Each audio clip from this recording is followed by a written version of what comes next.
Et suite à mon accouchement, donc on a découvert que je portais le voile et on n'a plus voulu de moi du coup suite à mon accouchement. C'était une injustice, en fait, une réaction de colère et d'incompréhension. L'impression vraiment de subir une grosse injustice alors qu'il n'y avait rien à me reprocher, quoi. J'avais jamais fait d'erreur. J'étais toujours même très appréciée au niveau de l'équipe, au niveau des patientes. Je me suis rapidement dit qu'il fallait que je me batte pour ma fille notamment que je venais d'avoir, pour ne pas lui laisser un monde plus tard avec autant de racisme quoi, et d'islamophobie. Au final, la roue a tourné en ma faveur en fait, dans cet hôpital. Les personnes nocives, racistes ont été éjectées et moi j'y ai réintégré avec tout ce que je voulais. C'était un hôpital où il y avait beaucoup de précarité et j'étais enceinte de mon deuxième.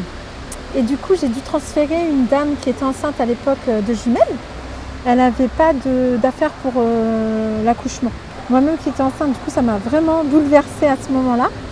Et le soir même, je me suis dit, il faut qu'on fasse quelque chose pour ces mamans. C'était une époque aussi où il y avait beaucoup de réfugiés à Porte de la Chapelle.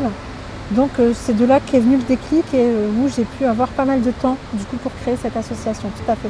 Où on donne les rendez-vous aux mamans, où on prépare les bagages, vraiment des sacs avec tout ce qu'il faut pour l'accueil du bébé.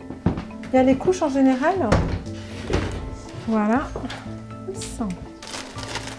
Alors tout ça c'est des dons, hein. C'est les gens qui donnent ou qui donnent de l'argent et après on achète les produits.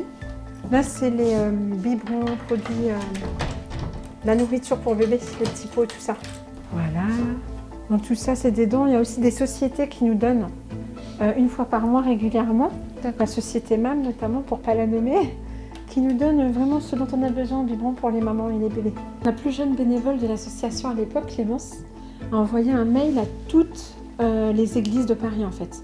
La seule église qui nous a répondu, vraiment la seule, c'est Saint-Sulpice. C'était le père Jean-Louis Lacroix à l'époque qui nous a répondu très chaleureusement en disant qu'il serait vraiment ravi et honoré d'accueillir une association qui aide les mamans bébés et qu'il espérait que ça se fasse rapidement et qu'on y reste le plus longtemps possible.